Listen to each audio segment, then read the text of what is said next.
Hi everybody, welcome to another Knife Tip Tuesday. Today I'm going to talk to you about the utility knife, one of my favorite knives. As you know, I suggest having 4.5 knives. That'll get you through 99.99% of everything you're ever going to do.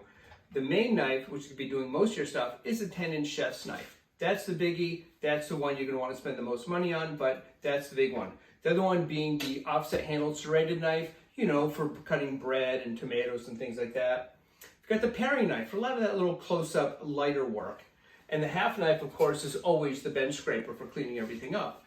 That leaves the utility knife. And I really like the utility knife. When you look at it, it's very similar to the chef's knife. It's got the same kind of chef's knife's look to it, but it's shorter and it's still got the same amount of heft to it. That's going to be really, really helpful in so many things that you do. I like using the utility knife when I'm using the front part of the knife, the pointy edge, for things like carving a chicken or a turkey, cutting potatoes, cutting cauliflower or broccoli. Here's the thing, it's easier to use than a chef's knife because if you're using the point, you have more control with the utility knife because it's shorter. Let me show you. And you've got the heft, so it's better than a paring knife. And you can just kind of zip along, and it just makes life so much easier,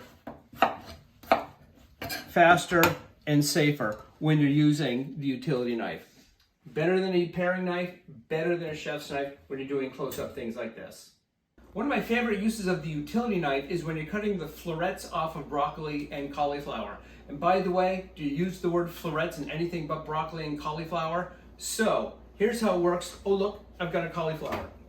Is if you were to use a chef's knife, boy, this is really tough to do. I mean, it puts up a bit of a fight, a lot of firmness in there, and you can really move the knife around, and you just wouldn't have the control, not even might not, you wouldn't have the control with a chef's knife. With a paring knife, you just won't have as much heft to it, and it's easy for it to slip. Utility knife is perfect. Let me show you. And here's how you do it. Actually, you just make individual cuts. You don't try and turn the knife up because you can actually slip and mangle yourself. So what I'm doing is I am just cutting the core out of the cauliflower, and it just kind of comes down like that, and voila, out it pops. That's the first step towards doing it.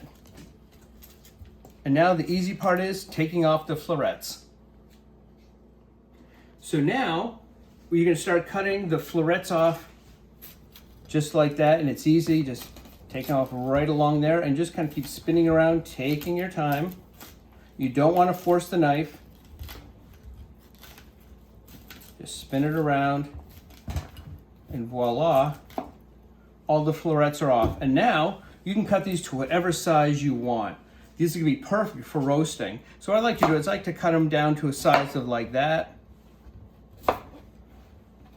And these will just soon be popped into the oven. By the way, I like to roast my cauliflower at about 425 degrees. Turn it every 15 minutes or so. Not even. Start with actually every 10 minutes and then keep an eye on it, and you're gonna have perfectly roasted cauliflower.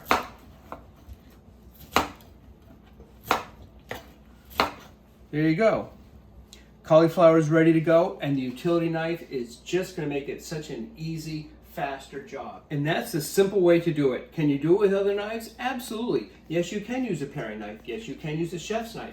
But it's going to be faster, simpler, and so much safer actually to use a really nice, hefty utility knife. Jobs like this, that's what this knife is made for.